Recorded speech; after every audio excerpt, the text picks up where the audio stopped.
नमस्कार विद्यार्थियों। पाश्चात्य राजनीतिक विचारकों का हम अध्ययन कर रहे थे। पाश्चात्य राजनीतिक विचारकों के अंतर्गत आज हम जे.एस. मिल के बारे में अध्ययन करेंगे। जे.एस. मिल के जो विचार है, स्वतंत्रता संबंधी जो विचार है, उनके बारे में आज हम अध्ययन करेंगे। जे.एस. मिल के पिता जेम्स मिल उन्हें बचपन से ही उन्हें कड़े अनुशासन के अंतर्गत रखना चाहते थे। उनके पिता उन्हें अपने कड़े अनुशासन में रखना चाहते थे और वो ये चाहते थे कि यदि बच्चों को काबिल बनाना है तो अनुशासन में रखना होगा, और इसीलिए उन्होंने जे.एस. मिल को प्लेटो का संवाद और अरस्तु की तार्किक शैली में लिखी हुई पुस्तकें पढ़ने को दी। वो बहुत निराशापूर्ण पुस्तकें थी। उससे उनको एक मानसिक थकान का अनुभव भी हुआ। धीरे धीरे उनके अंतर्गत जब वो वर्ड्सवर्थ के संपर्क में आए, कालजे के संपर्क में आए, गेटे के संपर्क में आए, और साथ ही जब उन्होंने यूरोप की यात्राएं की, उनकी जो पत्नी थी टेलर, उनका भी उनके ऊपर प्रभाव पड़ा। तो उनका जो जीवन है, जो कड़े अनुशासन में निराशापूर्ण जीवन था, वो रागात्मक और भावात्मक जीवन की ओर अग्रसर होने लगा। वो ये चाहते थे कि बौद्धिक विकास के साथ साथ भावनात्मक विकास भी व्यक्ति का होना आवश्यक है, और इसी परिस्थितियों के अनुरूप उन्होंने स्वतंत्रता संबंधी अपनी धारणाओं को व्यक्त किया, विचार प्रकट किए, और उन्होंने ऑन लिबर्टी 1859 के अंतर्गत ऑन लिबर्टी, स्वतंत्रता के ऊपर जो उन्होंने अपनी बुक लिखी, स्वतंत्रता के क्षेत्र में उनका एक महान और राजनीतिक ग्रंथ कहा जा सकता है।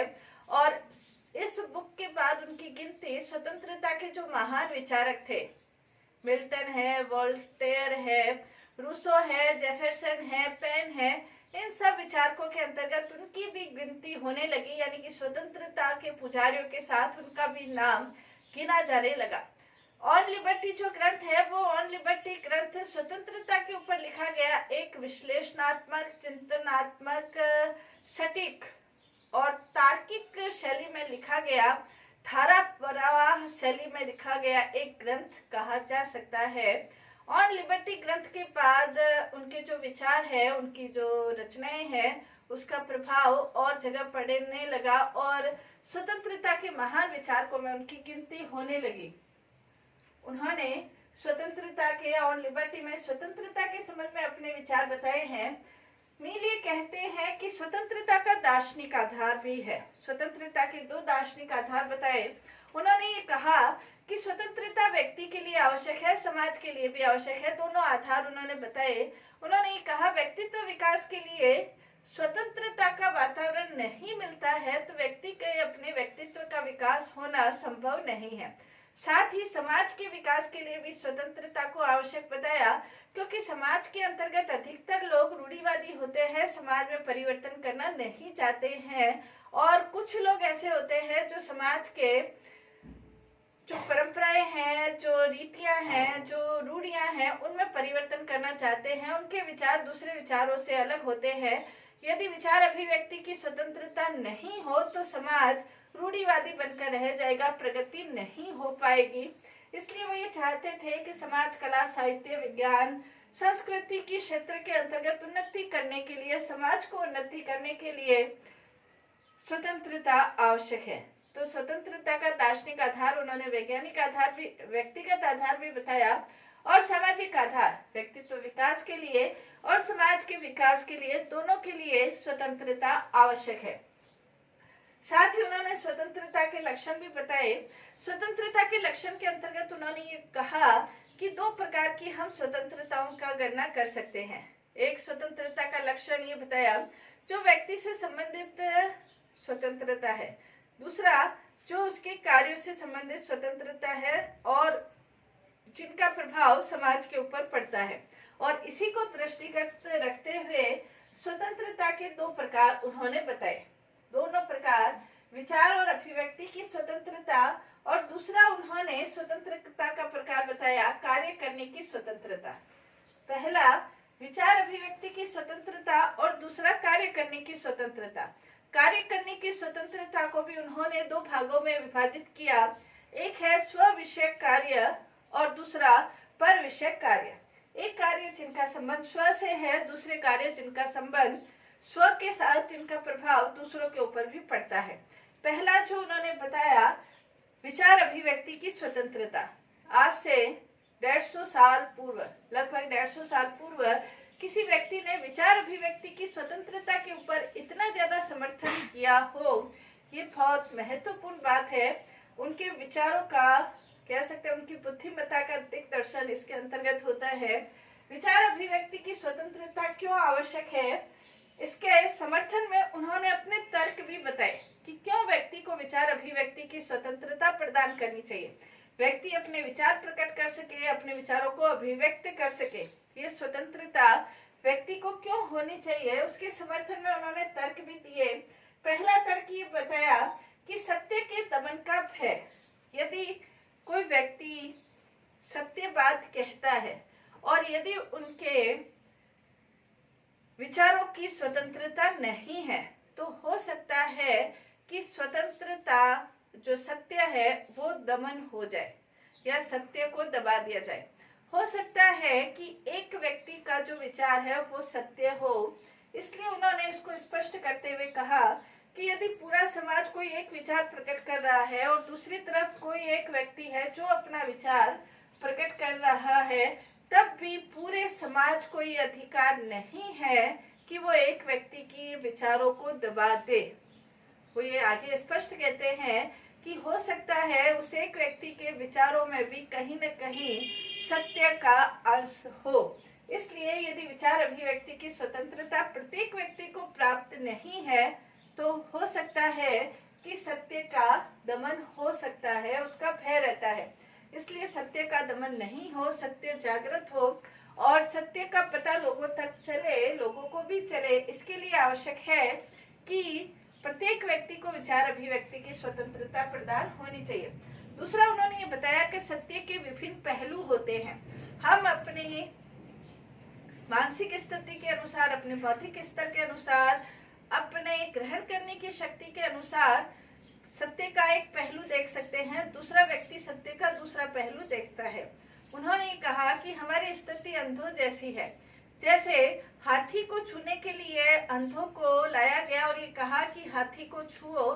जैसे किसी ने पैर छुए तो उसने कहा हाथी खंबे जैसा है, किसी ने पूंछ छुआ तो उसने कहा हाथी रस्सी जैसा है, किसी ने कान छुए तो उसने ये कहा कि हाथी ये छजले जैसा है। तो ये सब स्थितियां, दांत छुए तो उन्होंने कुछ अलग कहा। तो था सभी में सत्य का अंश, लेकिन पूर्ण सत्य का अंश नहीं था। इसलिए उन्होंने कहा, मील ने, कि सत्य के अंतर्गत अनेक पहलू हो सकते हैं, सत्य के विभिन्न पहलू हो सकते हैं। यदि हम विचार अभिव्यक्ति की स्वतंत्रता नहीं प्रदान करते हैं तो सत्य के विभिन्न पहलू से हम वंचित रह जाएंगे, हमें सत्य प्राप्त नहीं होगा।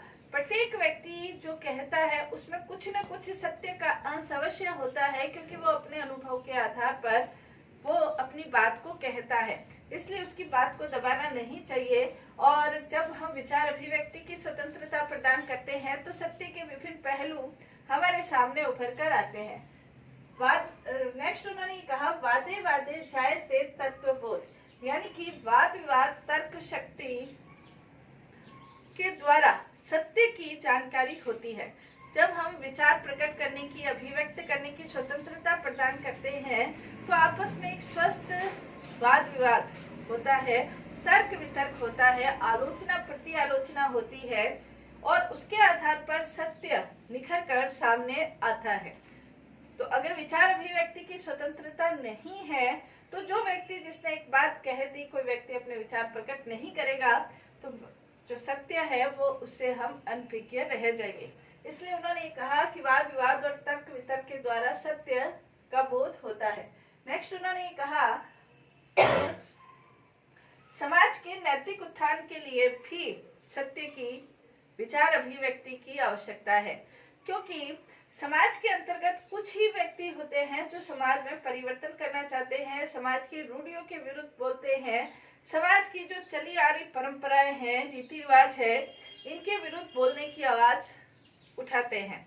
और जब इन व्यक्तियों को विचार अभिव्यक्ति की स्वतंत्रता नहीं होती है तो समाज उसी रूढ़ियों, परंपराओं और बिना प्रगति के चलता रहता है, बिना विकास के चलता रहता है।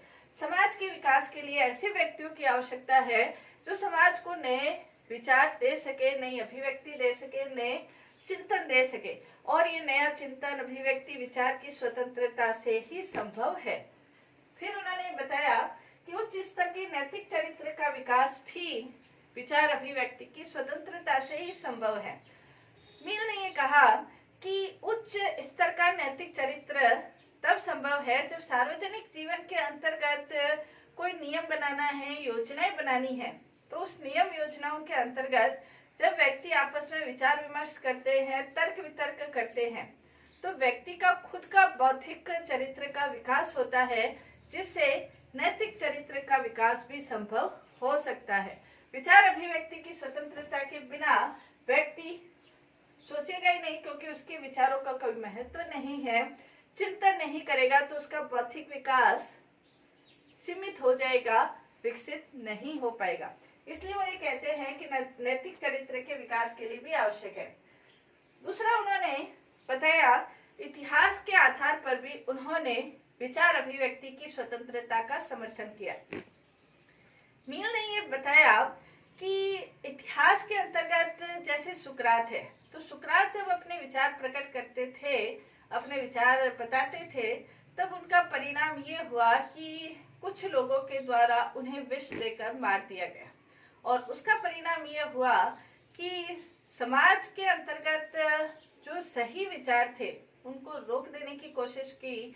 हालांकि सुकरात के बाद समाज को ये पता चला कि समाज के अंतर्गत सुकरात के विचार ज्यादा सही थे, नैतिक थे और मार्ग प्रदर्शित करने वाले थे उस समय के हिसाब से। इसी प्रकार जीसस क्राइस्ट को भी सूली पर लटका दिया गया, और उसके बाद उनके विचारों की महत्ता समाज को समझ आई। तो उन इतिहास के उदाहरणों के माध्यम से भी उन्होंने ये सिद्ध किया है कि हो सकता है कि समाज के अंतर्गत कुछ व्यक्तियों के विचार हमें सनकी लगे, मजाकिया लगे, हास्यास्पद लगे, लेकिन उनके विचारों में भी समाज की उपयोगिता के दर्शन हो सकते हैं। ये इतिहास के उदाहरणों के आधार पर उन्होंने सिद्ध करने की कोशिश की। कहने का तात्पर्य ये है कि जेम्स मिल ने अपने विचार अभिव्यक्ति की स्वतंत्रता के विचारों के माध्यम से वो ये चाहते थे कि प्रत्येक व्यक्ति को समाज के कल्याण के लिए, व्यक्ति के स्वयं के कल्याण के लिए, प्रत्येक व्यक्ति को ये आवश्यक है कि उसे अपने विचारों को प्रकट करने की स्वतंत्रता होनी चाहिए। भले ही उसके विचार पूरे समाज के विचारों से भी भिन्न क्यों नहीं हो, फिर भी उसे अपने विचारों को प्रकट करने की स्वतंत्रता होनी चाहिए, क्योंकि हो सकता है कि उसके विचार समाज को एक नई दिशा प्रदान कर सके। उसके स्वयं के व्यक्तित्व विकास के लिए भी विचार अभिव्यक्ति की स्वतंत्रता आवश्यक है। दूसरा, स्वतंत्रता के विचारों के अंतर्गत उन्होंने कार्य करने की स्वतंत्रता पर भी अपने विचार प्रकट किए। कार्य करने की स्वतंत्रता अपने विचार अभिव्यक्ति की स्वतंत्रता के लिए मिल ये कहते हैं, विचारों को खिलने दो, उन्हें अभिव्यक्त होने दो, उन्हें जंजीरों में मत बांधो। कार्य करने की स्वतंत्रता के संबंध में भी उन्होंने अपने विचार प्रकट करते हुए कार्यों को दो भागों में विभाजित किया। एक है स्व विषय कार्य और एक है पर विषय कार्य। स्व विषय कार्य जैसे इसके नाम से स्पष्ट है, स्व विषय जो खुद के विषय से संबंधित है, जिनका प्रभाव दूसरों के ऊपर नहीं पड़ता है। पर विषय कार्य जो कि जिनका प्रभाव दूसरों के ऊपर भी पड़ता है। इन दो विचारों के अंतर्गत उन्होंने अपनी स्वतंत्रता संबंधी विचार प्रकट किए हैं। स्व विषय कार्य जैसे वो ये कहते हैं कि व्यक्ति का अपने स्वयं के शरीर, अपने स्वयं की बुद्धि के ऊपर वो सर्वसत्तावान है, और व्यक्ति अपना हित स्वयं सोच सकता है। व्यक्ति के विषय में दूसरे उसके हित नहीं सोच सकते हैं। और जब सबसे ज्यादा अपने हित के बारे में कौन सा सोच सकता है, व्यक्ति स्वयं ही सोच सकता है। और जब व्यक्ति स्वयं अपने हित के बारे में सोचने का सबसे बड़ा कारक है, तो क्यों नहीं स्व विषय कार्यों के संबंध में व्यक्ति को पूर्ण रूप से स्वतंत्र कर दिया जाना चाहिए। स्व विषय कार्यों का संबंध जहाँ व्यक्ति को स्वयं से संबंधित है, जैसे व्यक्ति को क्या पहनना है, व्यक्ति को क्या खाना है, व्यक्ति को क्या करना है, व्यक्ति को शाकाहारी रहना है, मांसाहारी का संबंध व्यक्ति के स्वयं से होता है। और इस संबंध में मिल ये कहता है कि व्यक्ति को इन कार्यों के संबंध में स्वतंत्र छोड़ देना चाहिए। शाकाहारी रहना है, कौन से धर्म को मानना है, मांसाहारी रहना है, नहीं रहना है, क्या करना है, क्या पहनना है, कैसे पहनना है, यहाँ तक कि शराब पीना भी मिल ये कहते हैं कि व्यक्ति के स्व विषयक कार्यों के अंतर्गत है। दूसरा उन्होंने कहा कि कुछ कार्य ऐसे होते हैं जैसे पर विषयक है। शराब आप अपने घर के अंदर पीते हैं तो ये स्व विषय कार्यों के अंतर्गत आता है, लेकिन यही शराब पीकर यदि व्यक्ति सड़क पे जाकर हंगामा करता है तो ये पर विषय कार्यों से संबंधित हो सकता है, जिनके ऊपर अवश्य ही रोक लगाई जानी चाहिए। तो मील ये कहता है कि पर विषय कार्य जिनका प्रभाव दूसरों के ऊपर पड़ता है उसके ऊपर अवश्य रोक लगाई जानी चाहिए। इसका उदाहरण देते हुए मील ये स्पष्ट करते हैं कि जैसे एक व्यक्ति पुल पार करना चाहता है, लेकिन पुल पार करते समय ये है कि उसके पुल के टूटने की संभावना है। जब पुल के टूटने की संभावना है तो व्यक्ति के पुल पार करने की जो उसकी स्वतंत्रता है वो उसकी स्वविषय कार्यों से संबंधित है। पुल पार करना चाहता है लेकिन इससे उसका जीवन खतरे में पड़ रहा है, तो इसलिए राज्य के द्वारा रोका जा सकता है। तो पर विषय कार्यों के अंतर्गत यदि कोई ऐसे कार्य है, व्यक्ति चोरी करता है, डाका डालता है, दूसरे के ऊपर लड़ाई झगड़ा करता है, तो ऐसे सभी कार्यों के ऊपर राज्य के द्वारा नियंत्रण किया जा सकता है। इसके पर विषय कार्यों के अंतर्गत मील ने कुछ सीमाएं निर्धारित की है। जैसे स्वतंत्रता का यदि दुरुपयोग करता है तो उसके पर विषय कार्यों के ऊपर रोक लगाई जा सकती है। स्वतंत्रता का दुरुपयोग करने का तात्पर्य यह है कि जैसे एक व्यक्ति है, उसके गाड़ी चलाना नहीं आता, लेकिन फिर भी वही कहता है कि मैं स्वतंत्र हूँ और मैं गाड़ी चलाऊंगा बिना लाइसेंस के। यदि वो सड़कों पर गाड़ी चलाने की कोशिश करता है तो उससे दूसरे व्यक्तियों की स्वतंत्रता पर आघात पहुंचता है, इसलिए उसके इस स्वतंत्रता के ऊपर नियंत्रण किया जा सकता है। जैसे एक चोर है तो उसे चोरी करने की स्वतंत्रता प्रदान नहीं की जा सकती है, क्योंकि वो अपनी स्वतंत्रता का दुरुपयोग दूसरों को कष्ट देने में करता है, इसलिए चोर के ऊपर भी नियंत्रण लगाया जा सकता है। ऐसे ही जब देश और समाज की सुरक्षा पर संकट आता है तो ऐसी स्वतंत्रता के ऊपर भी नियंत्रण लगाया जा सकता है, लगाया जाना चाहिए। जब व्यक्ति अपनी स्वतंत्रता का प्रयोग करते हुए अपने देश, अपने समाज को संकट में डालने की कोशिश करता है तो उसके ऊपर भी नियंत्रण लगाया जा सकता है। नेक्स्ट उन्होंने ये बताया कि सामाजिक कर्तव्य पालन में रुकावट जब उत्पन्न होती है, जैसे शराब पीना व्यक्ति का स्व-विषय कार्य है, राज्य हस्तक्षेप नहीं करता, लेकिन जब कोई एक सिपाही अपनी ड्यूटी के दौरान यदि शराब पीता है तो उसके ऊपर अवश्य नियंत्रण होना चाहिए, क्योंकि उससे इसके सामाजिक कर्तव्य पालन है उसमें रुकावट की स्थिति उत्पन्न होती है। जब व्यक्ति अपनी स्वतंत्रता का प्रयोग करते हुए ये कहता है कि मैं स्वतंत्र हूँ और मैं अपना कर्तव्य पालन नहीं करूंगा या अपने कार्य नहीं करूंगा, प्रत्येक व्यक्ति का कोई न कोई कार्य है, यदि वो उन कार्यों का सुचारू रूप से संपादन नहीं करता है तो उसके ऊपर रोक लगाई जा सकती है। इसके अलावा व्यक्ति अपना जब पूर्ण अहित करने की कोशिश करता है तब भी उसकी स्वतंत्रता के ऊपर प्रतिबंध लगाया जा सकता है। जैसे कोई व्यक्ति आत्महत्या करना चाहता है तो राज्य के द्वारा अवश्य ही उसे रोका जाना चाहिए। कहने का तात्पर्य यह है कि मील ये चाहते थे कि स्व-विषय कार्यों के संबंध में व्यक्ति को पूर्ण रूप से स्वतंत्र कर देना चाहिए, और व्यक्ति क्योंकि अपने हित का, अपनी बुद्धि का, अपने शरीर का, अपने विचारों का व्यक्ति स्वयं स्वामी है, इसलिए स्व-विषय कार्यों में उसे पूर्ण स्वतंत्र कर देना चाहिए। लेकिन जो उसके पर विषय कार्य है, ऐसे कार्य जिनका प्रभाव समाज के ऊपर पड़ता है, यदि समाज का अहित हो रहा है तो ऐसे कार्यों के ऊपर नियंत्रण लगाए जाने की आवश्यकता है। तो आज हमने मील के स्वतंत्रता संबंधी कार्यों का अध्ययन किया। नेक्स्ट अगली क्लास के अंतर्गत हम मील के स्वतंत्रता संबंधी कार्यों के आलोचना क्या है, सीमाएं क्या है, इसके बारे में हम अध्ययन करेंगे। धन्यवाद।